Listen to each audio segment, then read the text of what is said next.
Survivor Series night starts off with a bit of a surprise when Triple H, Kurt Angle, Shane McMahon and John Cena decide that they don't want to be in the main event anymore. They wrestle on the pre-show in a tag match and they let some other current talent perform in the main... Nah, I'm fucking joking. Of course I'm joking. Owens and Zayn were in the pre-show. Rusev was in the pre-show. Fantastic. Obviously, all the aforementioned part-timers / old-timers were heavily involved in the main event and finish of said main event. And while I'm on the subject of irritating people that don't need to be where they are, what the fuck is this? 5 people at a commentary table. The whole purpose of the guys at the table is to fill in blanks for the people at home, to explain the referee's ruling or to give the character's backstory a little bit. But when there's 5 of them all trying to talk on top of each other, it's distracting you from the wrestling. It was confrontational and schizophrenic, and it was just awful. Please don't do this again. If you have a joint pay-per-view, just mix the guys up. Don't put more than 3 on at once. The first match on the card was The Shield versus The New Day. It was a great contest. You should definitely go and check it out. And I appreciated the fact that they got some of the nostalgia out of the way quite early. Well, I say nostalgia, but The Shield's only a few years old. I've got fucking socks older than The Shield. So I don't know how it's nostalgia and not just we couldn't think of anything else to do, so we'll use something people are still relatively familiar with. Nonetheless, all the lads put a massive amount of effort into it. Crowd loved it, and more people are getting swayed into Roman's camp now. And there are less immediate boos when the Shield music / Roman's music hits the arena. First advert of the night isn't for the network or the next pay-per-view, it's for John Cena's new film where it looks like he's full-blown going into rock mode. Which, I don't blame him, they're trying to break more people into other businesses, so fair play to him. Stephanie McMahon shocks me next as she's psyching up the Raw lasses in the back, and it doesn't follow up with a belittling of anybody. What's up with that? It was maybe the fact that there wasn't a single male in the scene, but Stephanie usually adopts some kind of demeaning behaviour regardless of a company, so it's quite nice to see.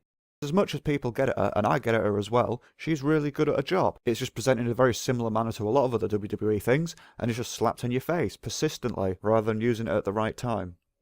Now we've got the women's 5-on-5, a couple of mentions before the match. Tamina's got a new theme song, and it's a big improvement from the female equivalent of Samoa Joe's Ooga Booga, Ooga Booga, Ooga Booga, Ooga Booga. It is still missing something though, and I think that's Lana introducing her, in the same manner that she used to do with Rusev. Secondly, Alicia Fox has just been fantastic with the amount of effort she's put into her character. She's just gone full-blown balls to the wall, dial it up to 11, rip the knob off.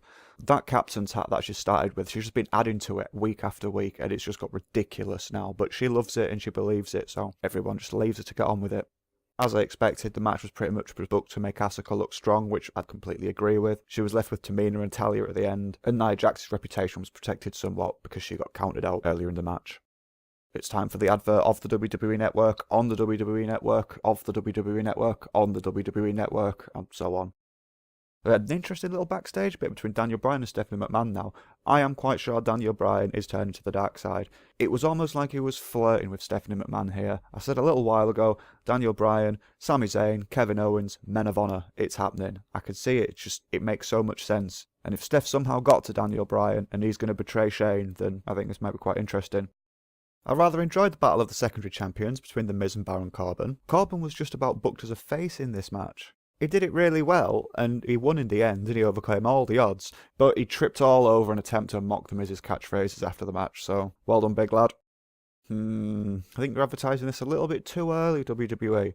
Charlotte's not even been on yet, and I'm sure she's probably going to have other matches and other competitors before Clash of Champions, and you've plastered her all over the promo for this already. I said last month, save the shit for the end. And don't tell me it doesn't work, because it obviously does. You can go and see any film nowadays, but especially the money-grabbing, overmilked comic book conversions where people sit through 5 to 10 minutes worth of credits just to see the little 30-second trailer at the end. So maybe give that a go. Well, I don't quite know what to make of this. I think it was Natalya last year that guided some guy around the jewellery shop to pick out a ring for his future missus, and this year Bayley is doing it, which doesn't make sense, but we'll just go with it. The guy was a bit creepy, to be fair. All the best to his future missus. Charles the Dwarf backstage asks Paul Heyman about the match later on tonight between AJ Styles and Brock Lesnar. As you'd expect, Paulie does a fantastic job putting over both his own guy and AJ Styles, and making me want to watch the match even more. Good stuff. The Usos take on The Bar next in Battle of the Tag Champs. As expected, everyone put on a great showing. The Usos won in the end, and both teams just go from strength to strength, and I'd highly recommend you to watch this match too. Well, a match has finished, so I'm guessing we need another advert. This time it's for wrestling figures, or as my dad calls them, wrestling dolls. Cheers, Dad. What? Here's one for you. Make better use of Breezango. Twats.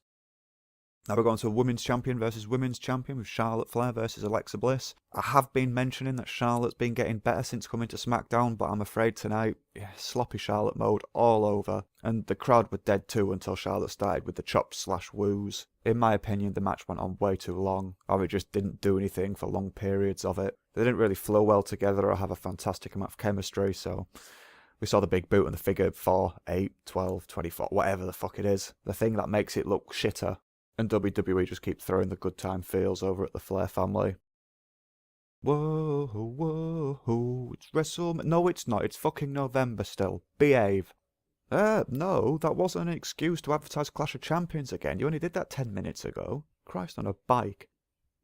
Yep, thanks, that's what I'm here for, some wrestling.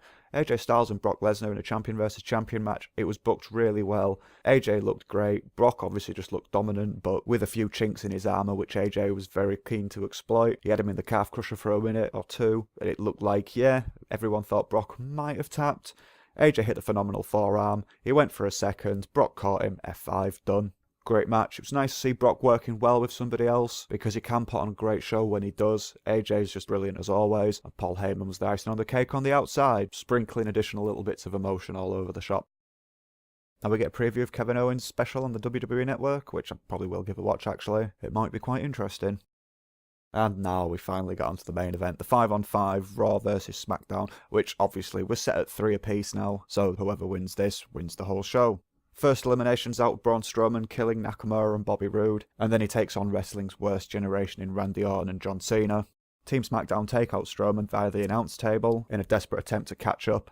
Samoa Joe gets eliminated, then John Cena goes out, and then Kevin Owens and Sami Zayn jump Shane McMahon, which I thought they'd cost him more. Alright, Shane was up the ramp with a steel chair after he fought them off. This left Orton alone with Strowman. Orton got eliminated, so it left Shane at a little bit of a disposition, but I don't really think Shane was going to make that much more of an impact on the match anyway.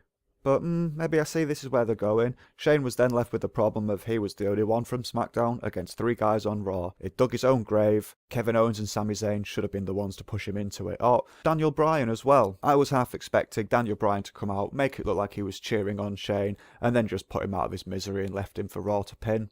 But I'll give them the benefit of the doubt, and they look like they're going for something a bit more long-term with Daniel Bryan and Shane's feud. I just wasn't very happy with the alternative that was given. They made it look like Kurt had everything wrapped up with Shane. Triple H came in and pedigreed Kurt for no reason, threw Shane on top of him, and made it look like he'd sided with Shane. A bewildered Braun Strowman looks over at Triple H, and then Triple H eventually pedigrees Shane, pins him, and Team Raw win. Strowman doesn't take kindly to being messed with like Triple H did, so he grabs Trips by the throat, pins him in a corner, and pretty much just almost makes Triple H's head pop. Obviously, the moment that Braun turns around, Triple H jumps him, but Braun's just too strong and batters the absolute piss out of him. So yeah, there was Survivor Series. I enjoyed the Survivor Series traditional matches. I just felt like this was a bit, I don't know, I just felt it was missing something. Like they could have gone a bit deeper with Kevin Owens and Sami Zayn or Daniel Bryan's involvement.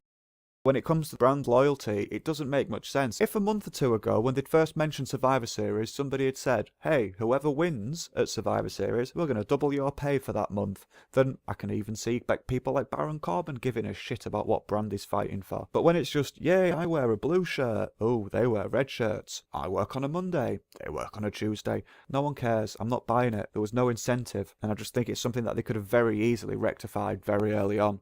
Apart from that, it wasn't a bad show. Maybe a bit too many memberries being passed around. Nostalgia's alright here and there, but yeah, Triple H was just all over everything like he has to be at all times. I feel like there was potential for so many more better stories to be told here than just Triple H does whatever he wants. Again.